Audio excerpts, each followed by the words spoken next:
Salam Patunggilan. Bapak Ibu dan saudara-saudara warga GKJW, perkenalkan saya Pendeta Sutrio. Saat ini melayani di GKJW Jemaat Tulungrejo di wilayah Majelis Daerah Besuki Timur.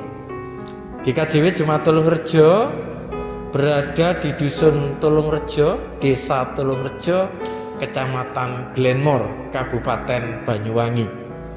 Sampai saat ini warga jemaat yang menjadi anggota gereja di GKJW Jemaat Tulungrejo sebanyak 273 kepala keluarga dan tersebar di dua wilayah kecamatan, yaitu Kecamatan Glenmore dan Kecamatan Kalibaru. Mari Ibu Bapak dan saudara-saudara, kita bersama-sama mengikuti ibadah minggu di GKJW Jemaat Tulungrejo. Tuhan memberkati.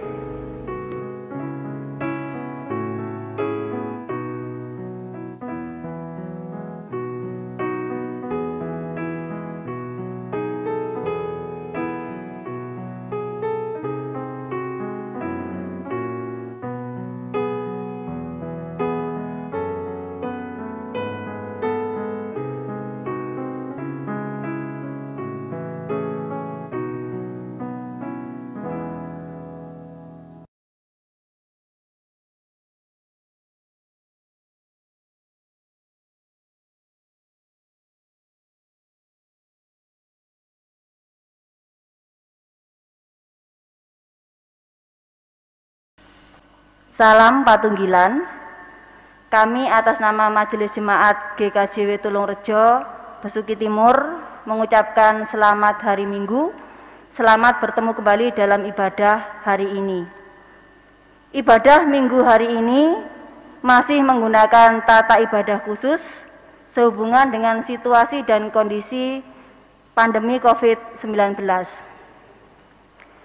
Jemaat yang dikasihi Tuhan, minggu ini kita masih menghayati bulan pembangunan GKJW. GKJW sebagai gereja Tuhan dipanggil untuk membangun persekutuan tubuh Kristus di bumi Jawa Timur.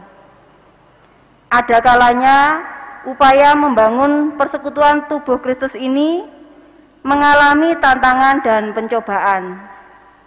Oleh karena itu, saat ini kita dipanggil untuk sehati sepikir membangun GKJW, membangun persekutuan kita. Marilah kita bersama-sama bertekad membangun gereja kita, GKJW, dan menjaga persekutuan kita di dalam kasih Kristus. Jemaat yang dikasihi Tuhan, marilah bersama-sama kita memulai ibadah kita hari ini. Jemaat kami undang untuk bangkit berdiri. Bersama-sama kita memuji nama Tuhan. Dari Gedung Jemaat nomor 3, kita pujikan bait pertama dan yang keempat.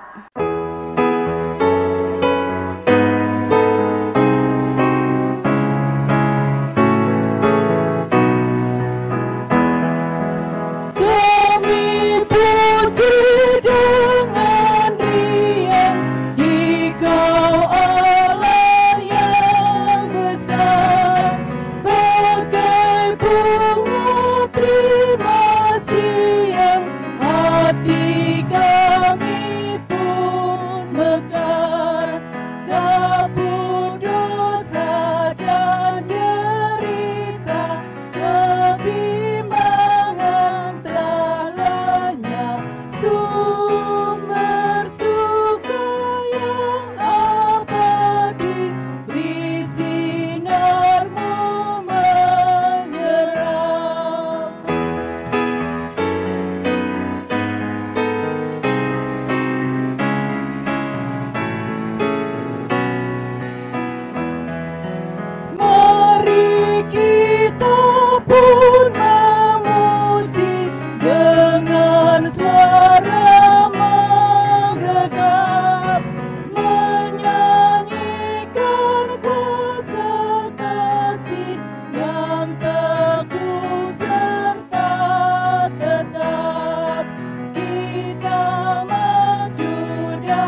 Jemaat yang dikasihi Tuhan, mari kita bersama-sama sejenak untuk mengambil saat teduh.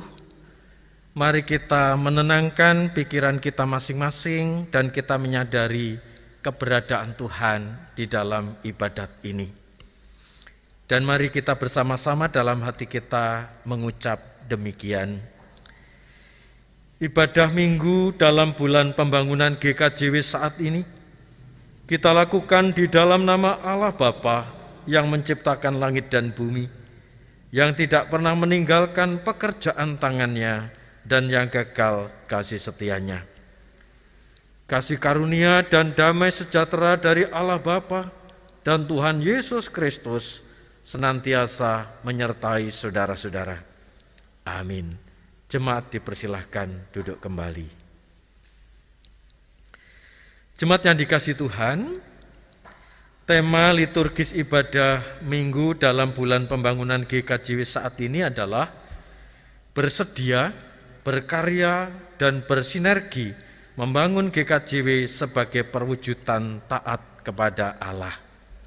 Saudaraku, melalui tema bulan pembangunan ini diharapkan kita seluruh warga GKJW untuk bersedia dipanggil oleh Allah untuk berkarya di tengah kehidupan kita dimanapun, secara khusus di tengah berbagai kesulitan dunia ini, agar dimanapun warga GKJW berada dapat menjadi berkat bagi sesama. Mari saudara-saudara kita tanggapi tema ibadah pada minggu ini dengan kita bersama-sama kita nyanyikan dari Kidung Jemaat nomor 257 bait 1 dan bait yang kedua, Aku gereja, kau pun gereja.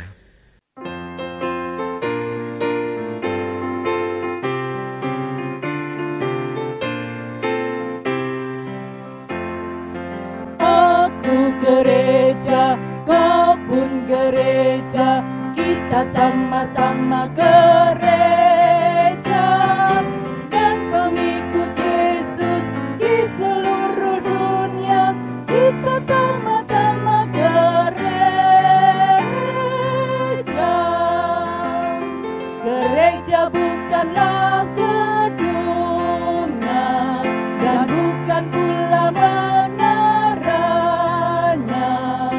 Bukalah pintunya, lihat di dalamnya, gereja adalah orangnya.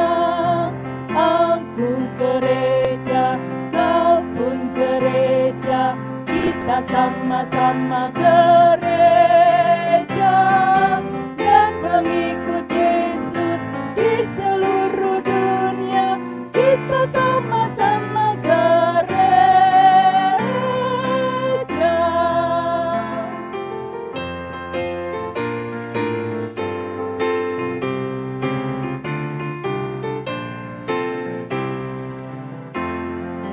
Aku gereja, kau pun gereja, kita sama-sama gereja dan pengikut Yesus di seluruh dunia, kita sama-sama gereja. Berbagai macam manusia terdiri dari bangsa-bangsa, lain bahasanya dan warna kulitnya, tempatnya pun berbeda juga. Aku gereja, kau pun gereja, kita sama-sama gereja dan pengikut Yesus di seluruh dunia, kita sama-sama gereja.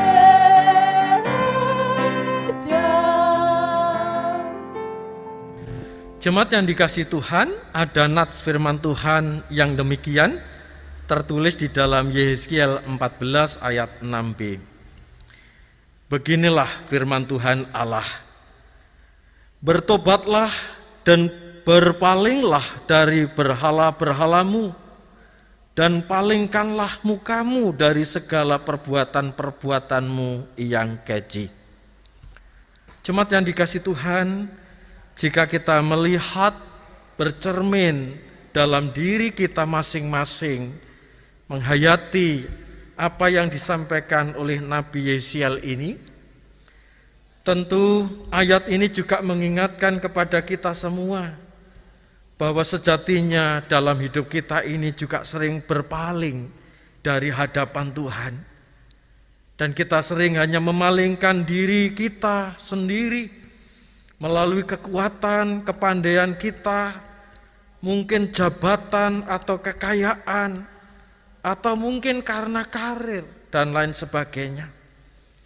Bahkan kadangkala apa yang kita lakukan dalam kehidupan kita, kita tidak mampu untuk menjadi saluran berkat bagi sesama. Bahkan sering kita mengecewakan orang lain, termasuk orang-orang terdekat di tengah keluarga kita. Oleh karena itu, saudara-saudara, mari kita bersama-sama kita memohon kepada Tuhan, kita bersama-sama memohon pengampunan di dalam doa. Mari kita berdoa. Ya Tuhan, kami bersama-sama datang ke hadirat-Mu di hari Minggu ini. Kami bersyukur atas berkat-Mu dalam kehidupan kami masing-masing. Walaupun kehidupan ini tidak pernah sepi dengan berbagai persoalan kehidupan, namun cinta kasih-Mu tidak pernah berhenti sedetik pun. Engkau yang senantiasa mengasihi dan memelihara kami. Kami bersyukur atas rahmat-Mu secara khusus dalam peribadatan Minggu hari ini. Kami menyadari bahwa dalam kehidupan ini banyak dosa dan kesalahan yang kami lakukan dalam kehidupan kami masing-masing. Oleh karena itu ya Tuhan, kami mohon pengampunan-Mu. Jadikanlah firman-Mu terus menerangi batin dan jiwa kami, agar kami memperoleh hati yang bijaksana dan kehidupan kami boleh mendapatkan anugerah, damai, sukacita-Mu. Terlebih lagi kehidupan kami menjadi saluran berkat bagi sesama. Terima kasih ya Tuhan, kami serahkan rangkaian ibadah minggu ini, awal hingga akhir hanya di dalam tangan kasih Tuhan.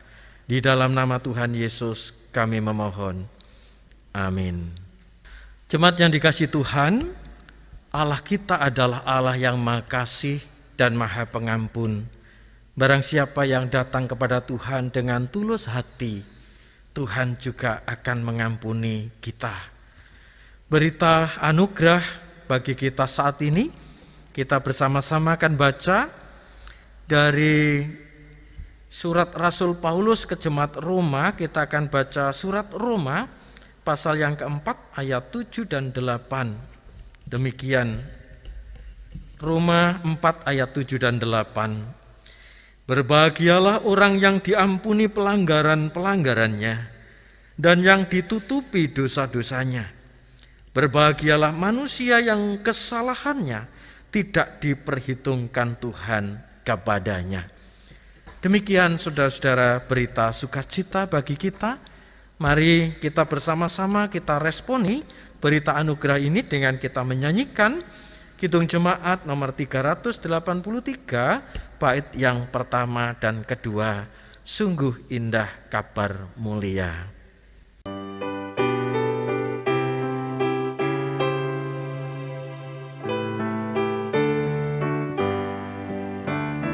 Sungguh indah kabar mulia, hai percayalah,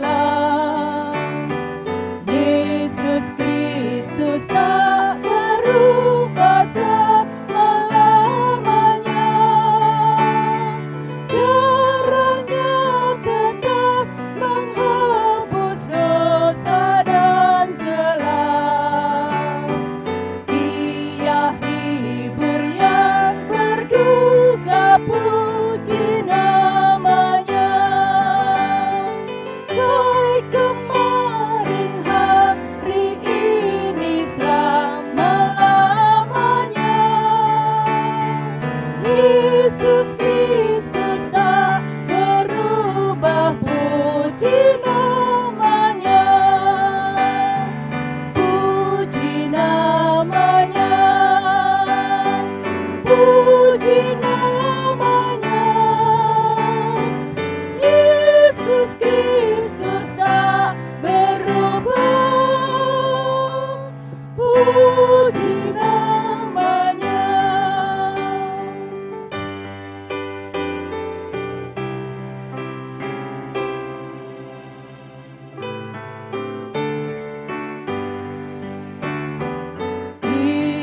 cari yang berdosa, cari di kabur.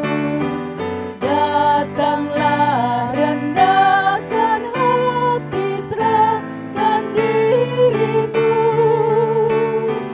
Dulu kala ia sambut orang berjalan, kini dikau pun disambut, diampuninya.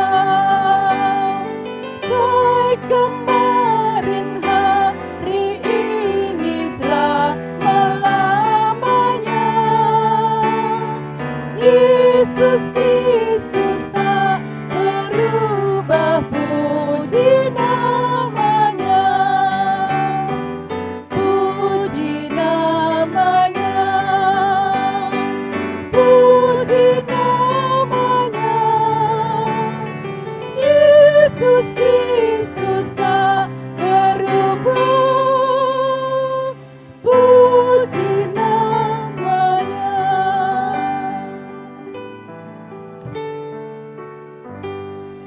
Bapak, Ibu, dan Saudara yang dikasihi oleh Tuhan, tiba saatnya kita akan bersama-sama akan membaca dan merenungkan firman Tuhan. Sebelum bersama-sama kita membaca dan merenungkan firman-Nya, mari terlebih dahulu kita mohon pertolongan kepada Tuhan di dalam doa. Mari kita tunduk kepala, kita mengambil saat teduh. Bapa yang Maha Kasih, saat ini Tuhan, kami bersama-sama menyiapkan hati, pikiran, pendengaran kami untuk bersama-sama membaca dan merenungkan firman-Mu. Mari Bapa, Engkau datang memberkati dan menerangi hati kami masing-masing, sehingga biarlah firman-Mu menjadi sumber kekuatan di dalam kami menjalani kehidupan ini. Bapak Pendeta Sutrio yang akan Engkau pakai untuk menyampaikan firman-Mu, mari Bapa, Engkau berkati, Engkau sendiri yang pakai dan berkarya, sehingga biarlah firman-Mu benar-benar menjadi sumber kekuatan dalam kehidupan kami. Berfirmanlah Tuhan, bersama-sama kami sudah siap untuk mendengarkan. Amin.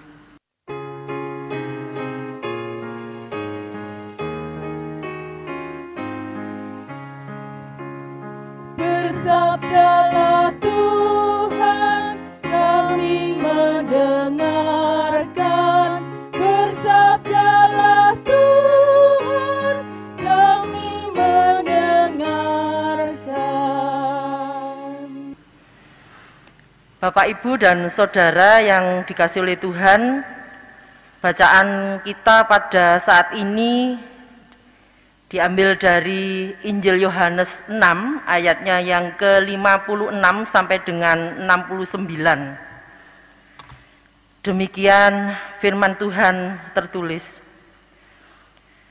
Barang siapa makan dagingku dan minum darahku, ia tinggal di dalam aku dan aku di dalam dia. Sama seperti Bapa yang hidup mengutus aku dan aku hidup oleh Bapa, demikian juga barang siapa yang memakan aku akan hidup oleh aku. Inilah roti yang telah turun dari surga, bukan roti seperti yang dimakan nenek moyangmu dan mereka telah mati. Barang siapa makan roti ini, ia akan hidup selama-lamanya. Semuanya ini dikatakan Yesus di Kapernaum ketika ia mengajar di rumah ibadat. Sesudah mendengar semuanya itu, banyak dari murid-murid Yesus yang berkata, "Perkataan ini keras, siapakah yang sanggup mendengarkannya?" Yesus yang di dalam hatinya tahu bahwa murid-muridnya bersungut-sungut tentang hal itu, berkata kepada mereka, "Adakah perkataan itu menggoncangkan imanmu? Dan bagaimanakah Jikalau kamu melihat Anak Manusia naik ke tempat di mana ia sebelumnya berada, rohlah yang memberi hidup, daging sama sekali tidak berguna. Perkataan-perkataan yang kukatakan kepadamu adalah roh dan hidup. Tetapi di antaramu ada yang tidak percaya. Sebab Yesus tahu dari semula siapa yang tidak percaya dan siapa yang akan menyerahkan dia. Lalu ia berkata, sebab itu telah kukatakan kepadamu, tidak ada seorang pun dapat datang kepadaku kalau Bapa tidak mengaruniakannya kepadanya. Mulai dari waktu itu banyak murid-muridnya mengundurkan diri dan tidak lagi mengikut dia.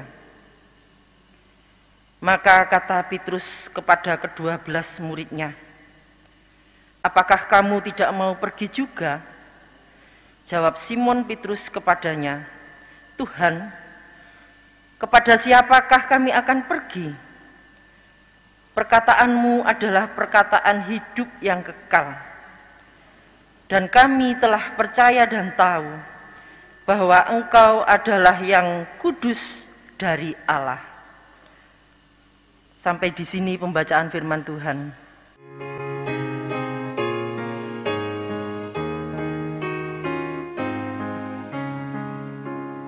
Kuatkanlah kami dan hiburlah kami. Kuatkanlah kami dan hiburlah kami. Selamat hari Minggu, Ibu Bapak dan saudara-saudara. Selamat berjumpa dalam ibadah Minggu hari ini, walaupun secara online. Bagaimana kabar panjenengan semua hari ini?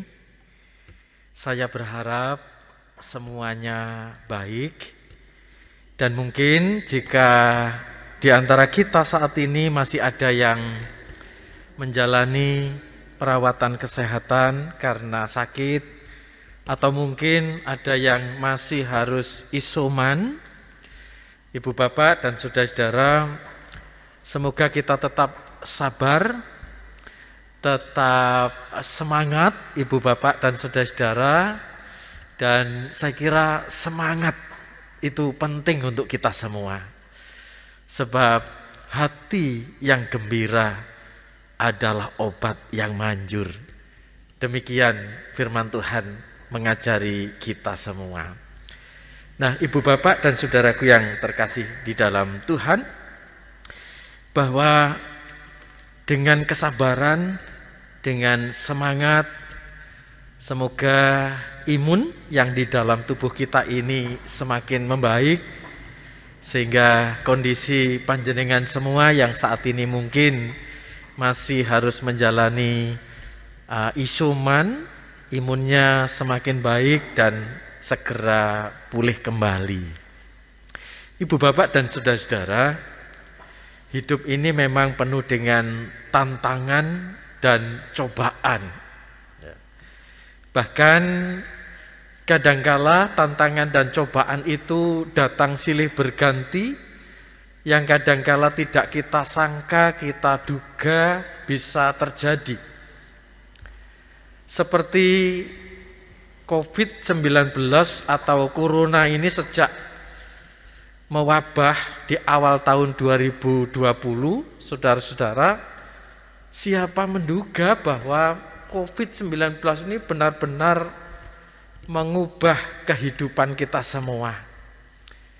Bahkan dampaknya luar biasa, memporak-porandakan kehidupan ini. Tidak hanya kaitannya dengan melumpuhkan perekonomian, tetapi juga mengancam kesehatan kita, kesehatan diri kita, kesehatan keluarga, bahkan di tengah kita hidup bersama dengan masyarakat bangsa ini. Begitu juga kita tentu merasakan kaitannya dengan dampak dari corona ini. Kita tidak lagi dengan bebas untuk beraktivitas. Tentu ada batasan-batasan, ya kita tidak lagi ya gerak kita sebebas sebelum ada pandemi COVID-19. Nah, tentu ini yang menjadi pergumulan kita bersama, Ibu Bapak dan saudara-saudara, sehingga banyak orang yang mungkin ada banyak rencana-rencana di tahun ini yang kemudian gagal total barangkali. Mungkin di antara kita ada yang gagal ya pernikahannya, ada yang gagal rencana ya hajatan barangkali, atau mungkin ada yang gagal rencana untuk mungkin bepergian ke luar kota atau ke luar negeri, atau gagal di dalam usaha. Dalam segala perencanaan kita, mungkin ada yang gagal tahun ini karena tahun ini merencanakan akan membangun rumah atau bangunan barangkali. Saudaraku yang terkasih di dalam Tuhan, tentu kegagalan-kegagalan ini tidak hanya dialami oleh kita pribadi. Kita semua merasakan banyak kegagalan yang harus terjadi di dalam kehidupan kita ini. Tidak hanya kita secara pribadi, keluarga-keluarga, bahkan juga gereja. Gereja Kristen Jewetan, banyak program-program gereja yang belum bisa kita jalani, kita laksanakan karena memang situasi dan kondisi yang tidak memungkinkan. Pemerintah pun juga demikian. Banyak program-program pemerintah yang kemudian tidak bisa berjalan ya karena situasi kondisi, dan kemudian dana-dana pemerintahnya dialokasikan fokusnya ke program penanggulangan COVID-19 ini. Nah, saudaraku yang terkasih di dalam Tuhan, oleh karena itu di tengah situasi kondisi dengan berbagai kegagalan perencanaan hidup ini, memang kadangkala banyak orang yang mengalami kekecewaan, mengalami frustasi, mengalami duka. Bahkan saudaraku yang terkasih, tidak jarang banyak orang yang kemudian mengalami disorientasi diri di tengah kesulitan ini. Banyak orang yang kemudian mengalami keputusasaan. Nah, oleh karena itu saudaraku yang terkasih, melalui perenungan kita bersama pagi ini, mari kita belajar untuk mengelola kegagalan, mengelola kekecewaan yang ada di dalam diri kita, mungkin keluarga kita, atau di tengah kehidupan kita bermasyarakat berbangsa ini. Saudaraku yang terkasih, menarik bila kita belajar dari cerita Alkitab hari ini bahwa kekecewaan itu juga pernah dialami oleh para murid Tuhan Yesus, saudara-saudara. Dan bagaimana kekecewaan itu dan efeknya di dalam kehidupannya secara pribadi dan juga di dalam pelayanan. Nah, saudaraku yang terkasih, cerita ini bermula yaitu dari peristiwa mujizat Yesus memberi makan 5.000 orang di tepi pantai atau danau Tiberias. Dari kesaksian Yohanes yang kita baca hari ini, saudaraku yang terkasih, setelah peristiwa mujizat kesembuhan dan juga mujizat Yesus memberi makan 5.000 orang di tepi danau Tiberias, itu memang ternyata juga menjadikan bagaimana orientasi para pengikut Yesus termasuk para murid dan orang banyak di dalam mengikut Tuhan Yesus. Saudaraku, setelah Tuhan Yesus melakukan mujizat kesembuhan, kemudian juga memberi makan 5.000 orang tadi, di dalam kisah yang disaksikan oleh Yohanes, saya bacakan di ayat yang ke-15. Karena Yesus tahu bahwa mereka hendak datang dan hendak membawa dia dengan paksa untuk menjadikan dia raja, ia menyingkir pula ke gunung seorang diri. Saudaraku, setelah peristiwa mujizat-mujizat yang dilakukan oleh Tuhan Yesus, termasuk memberi makan 5.000 orang, para pengikut Tuhan Yesus ini memaksa Yesus supaya Yesus menjadi raja. Saudaraku yang terkasih, apa yang ada di dalam pikiran para pengikut Yesus termasuk para murid, bahwa kehadiran Yesus saat itu digadang-gadang, diharapkan menjadi raja seperti raja-raja yang lain, seperti raja dunia ini. Nah, dan ini yang sebenarnya tidak cocok dengan apa yang menjadi visi misi dari Kristus datang ke tengah-tengah dunia. Bahwa Yesus datang ke tengah dunia bukan visi misinya untuk menjadi raja seperti raja yang dipikirkan oleh banyak orang. Sang Mesias yang datang ke tengah dunia adalah mewujudkan kasih, keadilan, damai sejahtera, mewujudkan kerajaan Allah hadir di tengah-tengah dunia ini, membawa keselamatan. Namun bagi banyak orang, para murid dan orang banyak mengharapkan Yesus menjadi raja seperti raja dunia yang berkuasa. Bahkan yang kedua, orientasi mereka, kalau Yesus menjadi raja, yang mana Yesus itu mampu membuat mujizat-mujizat kesembuhan, bahkan bisa memberikan makan minum, ya. Mereka mengharapkan kalau Yesus menjadi raja pasti enak, tidak perlu bekerja, Yesus sudah memberi makan. Nah, pikirannya kira-kira begitu, saudara-saudara, sehingga mereka memaksakan Yesus untuk menjadi raja. Dan disitulah sebenarnya yang Tuhan Yesus menyesal, kecewa dengan apa yang menjadi orientasi dari para murid dan orang banyak saat itu. Dan kemudian Yesus menyingkir dari kerumunan banyak orang itu. Dia pergi ke gunung seorang diri. Saudaraku yang terkasih, jadi apa yang dirasakan Yesus dengan apa yang dilakukan ternyata tidak sesuai dengan harapan Yesus. Karena mereka orang banyak yang sudah dilayani, orientasinya adalah supaya Yesus menjadi raja seperti raja di dunia. Nah, saudaraku yang terkasih, berikutnya setelah Yesus menyingkir ke gunung seorang diri, kemudian orang banyak mencari Yesus. Dan kemudian ditemukan Yesus di sana. Saya bacakan di ayat yang ke-25 demikian.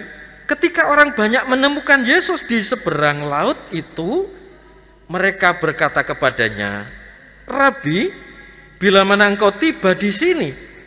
Yesus menjawab mereka, "Aku berkata kepadamu, sesungguhnya kamu mencari aku, bukan karena kamu melihat tanda-tanda, melainkan karena kamu telah makan roti itu dan kamu kenyang." Saudaraku yang terkasih,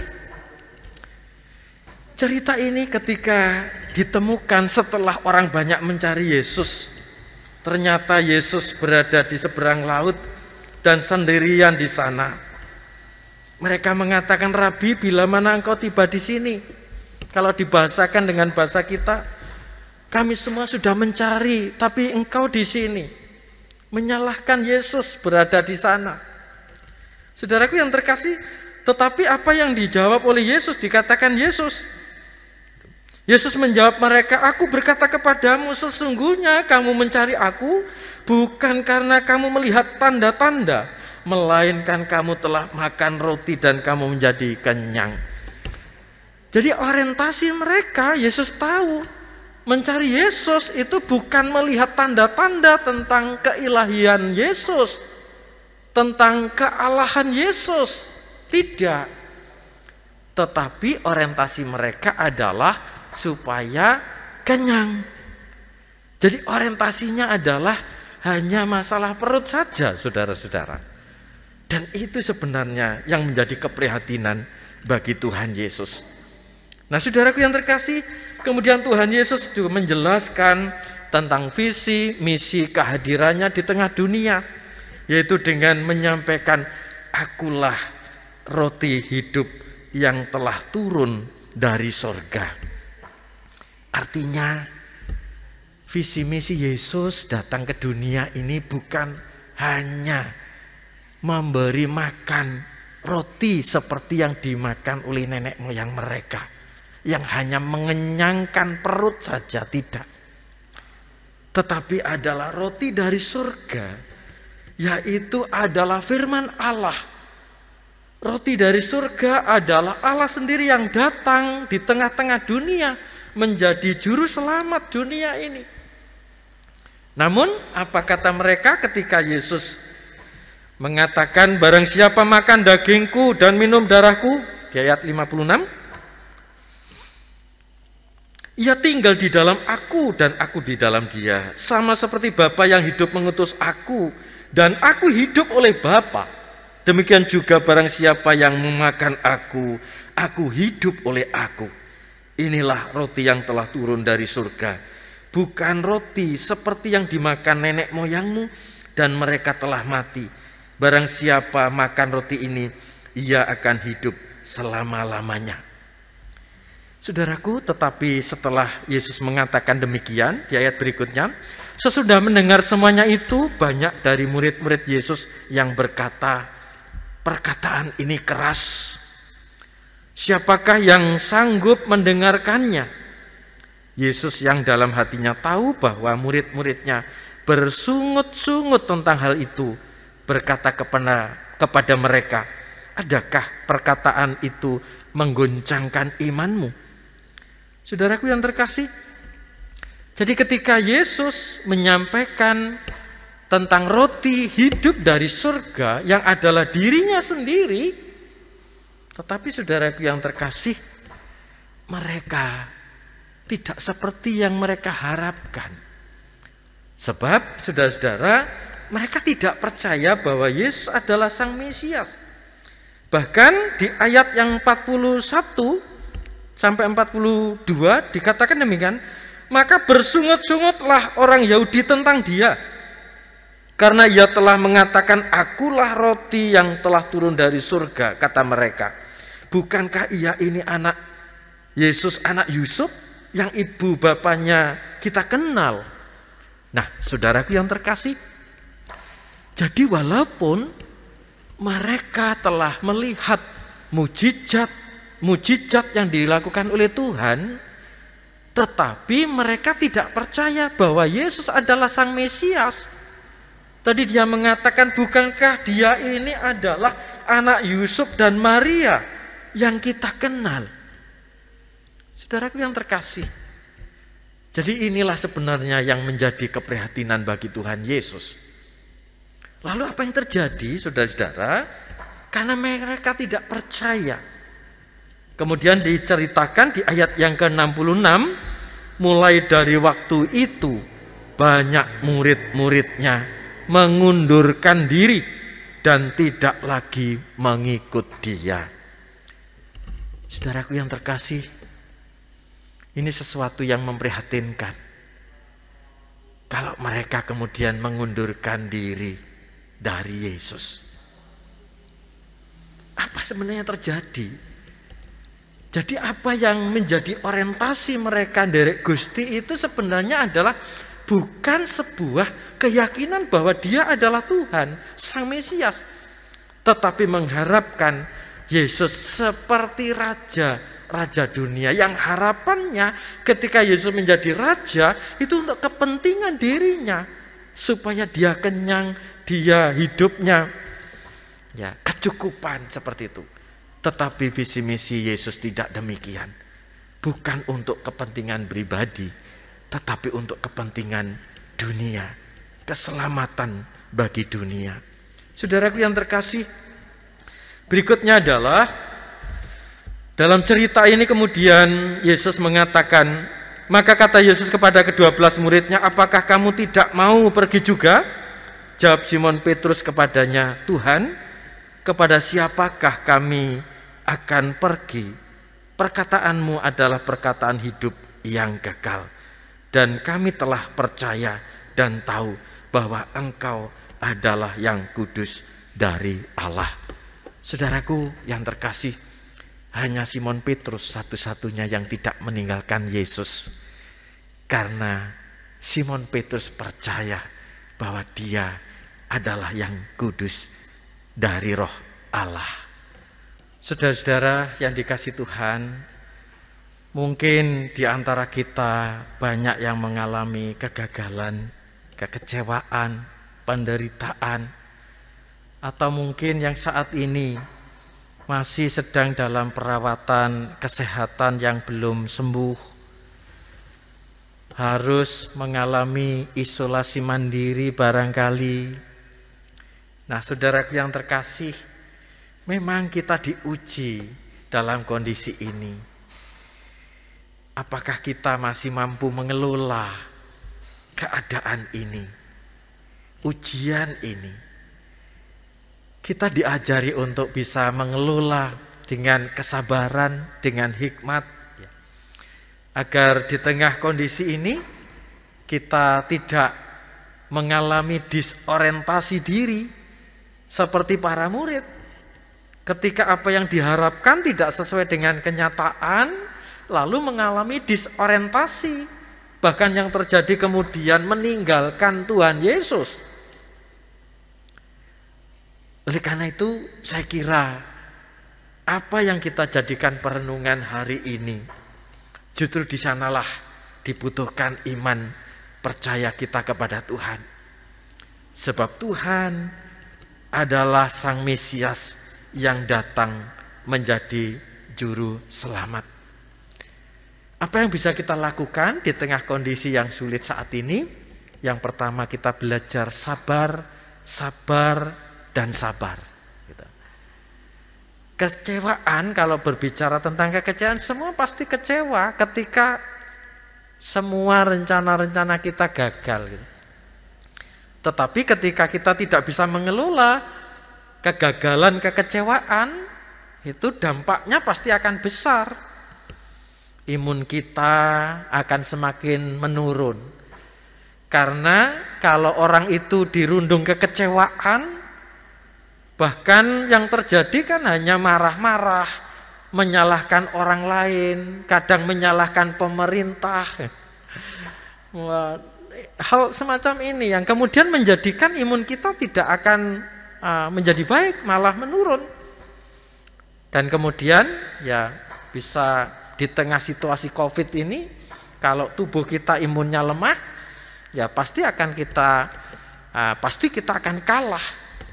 Di tengah situasi kondisi virus corona yang memabah.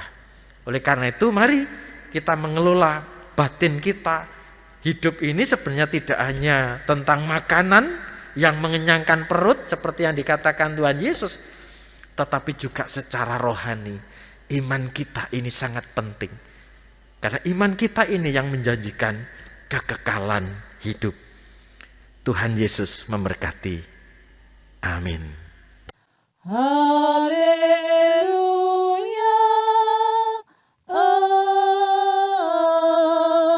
amin. Bapak, Ibu, dan saudara-saudara, saat teduh bagi kita semua.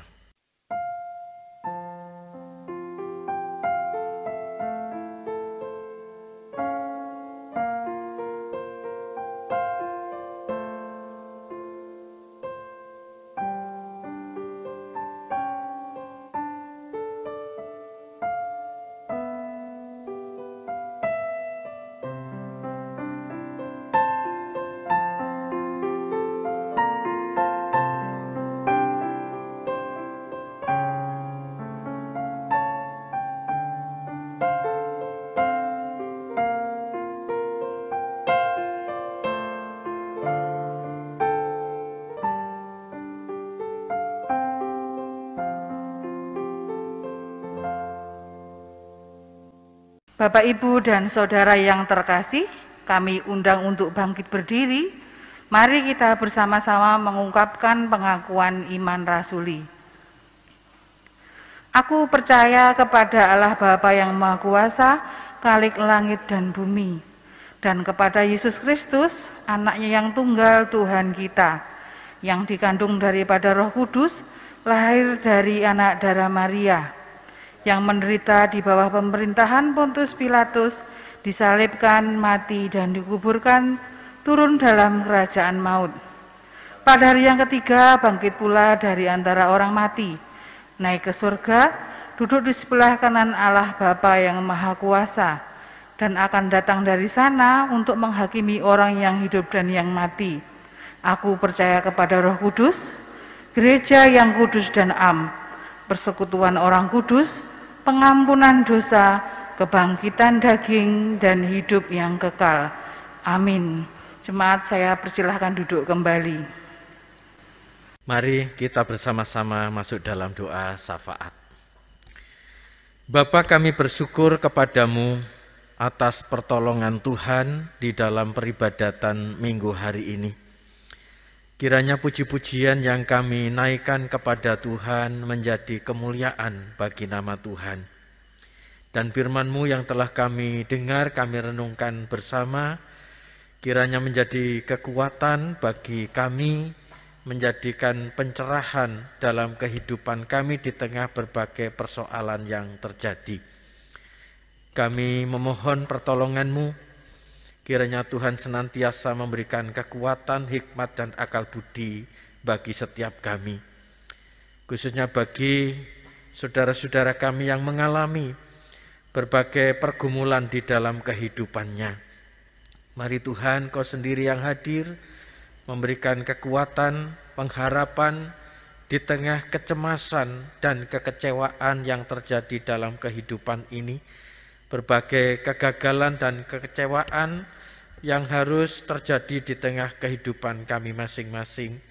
Bila Tuhan berikan kekuatan dan penghiburan. Kami mendoakan bagi mereka yang mengalami berbagai persoalan terkait dengan kesehatan. Kiranya Tuhan sendiri yang senantiasa hadir memberikan kekuatan dan kesembuhan.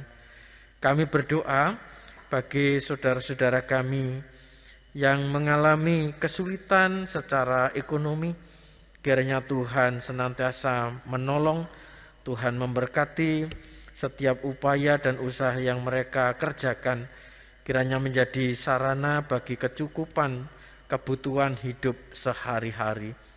Kami berdoa bagi anak-anak yang masih duduk di bangku sekolah, kiranya Tuhan senantiasa memberkati, semangat di dalam belajar di tengah situasi pandemi ini. Begitu juga kami mendoakan untuk para lansia atau adiuswa di tengah kondisi fisik yang semakin menurun. Kiranya Tuhan memberkati semangat di tengah segala tantangan dan persoalan di masa-masa usia lanjut.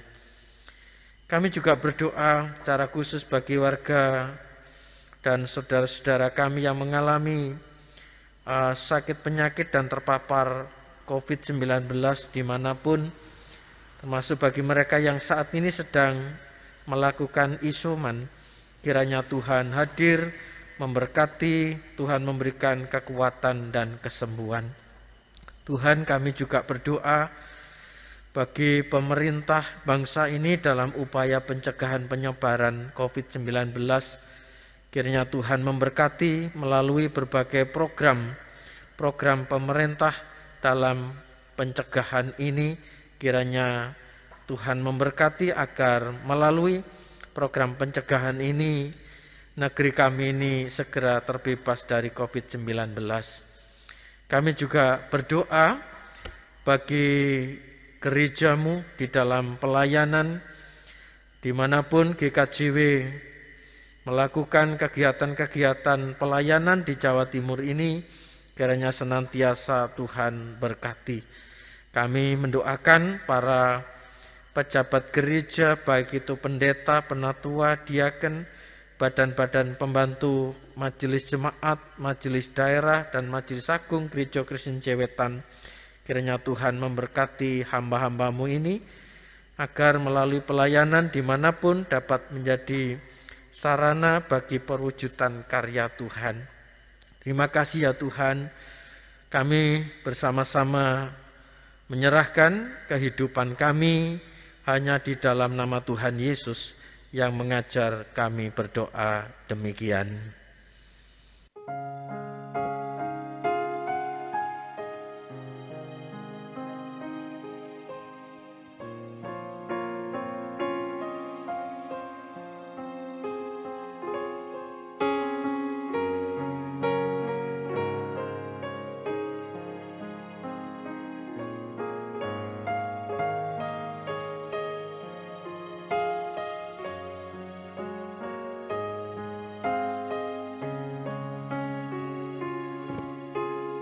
Bapa kami yang di surga, dikuduskanlah nama-Mu, datanglah kerajaan-Mu,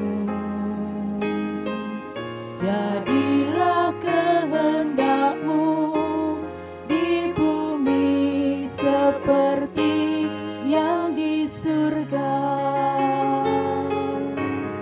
Berikan kami hari ini makanan yang secukupnya. Ampuni kesalahan kami seperti kami ampuni orang yang bersalah pada kami. Jangan bawa kami ke dalam pencobaan, tapi lepaskan kami dari yang jahat.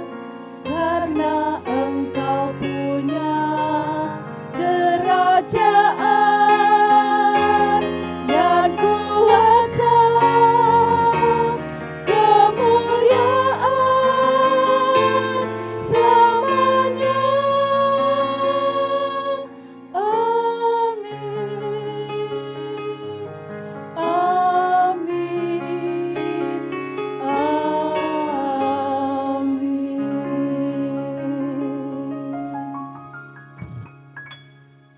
Bapak, Ibu, dan Saudara yang terkasih di dalam nama Tuhan Yesus, sebagai ungkapan syukur pada Tuhan, mari kita bersama-sama akan menyerahkan persembahan pada Tuhan.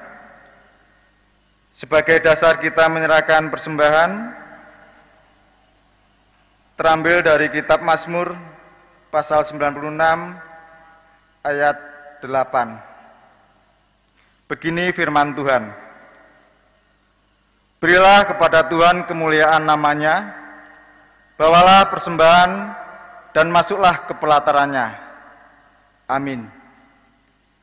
Mari Bapak Ibu bersama-sama kita menyerahkan persembahan, diiringi dari pujian Kidung Jemaat nomor 337, bait pertama dan kedua.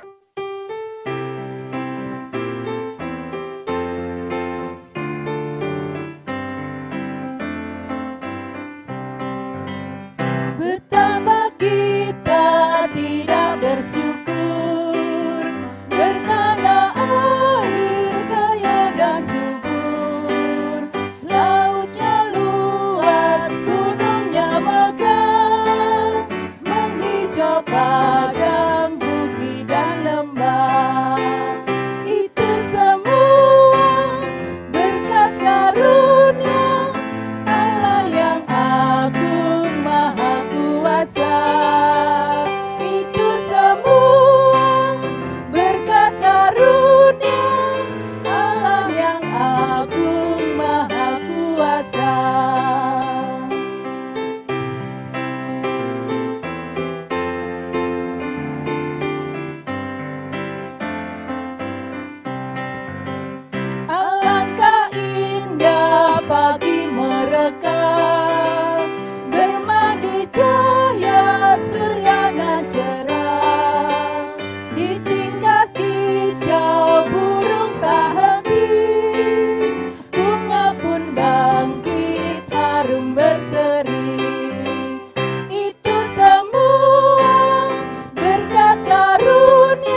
Mari Bapak, Ibu, dan Saudara yang terkasih di dalam Tuhan, kita serahkan persembahan ini di hadapan Tuhan, kita berdoa.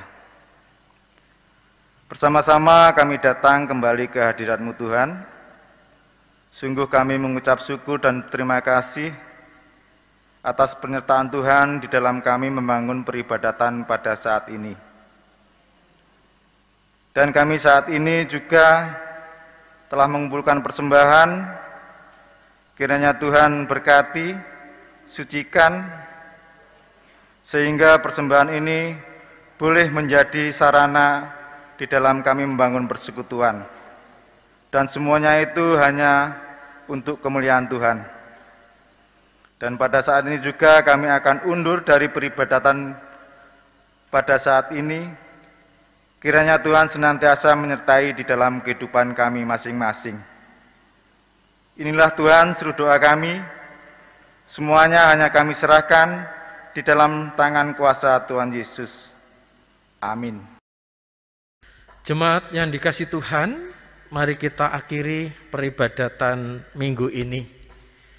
Hari ini kita telah diingatkan bahwa hidup ini penuh dengan tantangan dan cobaan. Bahkan kadangkala cobaan itu datang silih berganti, namun Tuhan senantiasa hadir memberikan pertolongan. Tuhan Yesus yang adalah Sang Mesias dan Juru Selamat kita yang senantiasa hadir dan memberkati. Mari kita bersama-sama kita menyanyi dari Kidung Jemaat nomor 339 bait yang pertama, Maju Laskar Kristus.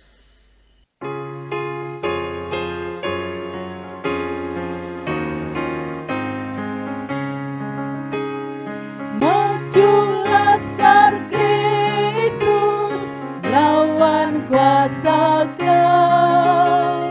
Ikut salib Yesus, sungguh dan tetap. Rajamu sendiri jalan di depan. Majulah iringi panji cemerlang. Maju laskar Kristus, lawan kuasa gelap. Ikut salib Yesus, sungguh dan tetap.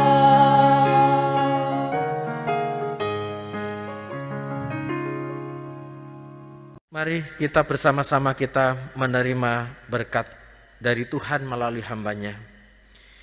Allah Bapa sumber segala berkat, Tuhan Yesus Kristus sumber segala kasih dan keselamatan, Roh Kudus sumber segala kekuatan dan penghiburan, memberkati saudara-saudara mulai saat ini sampai selama-lamanya.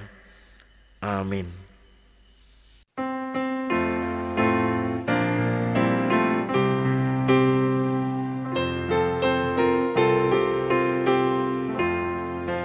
Kepadamu puji-pujian, mada syukur dan segala kemuliaan. Ya Bapa, Putra, Roh Kudus, sampai kekal abadi. Demikian tadi jalannya ibadah hari ini. Segenap Majelis Jemaat GKJW Tulungrejo MD Besuki Timur mengucapkan terima kasih. Selamat hari Minggu, Tuhan Yesus memberkati.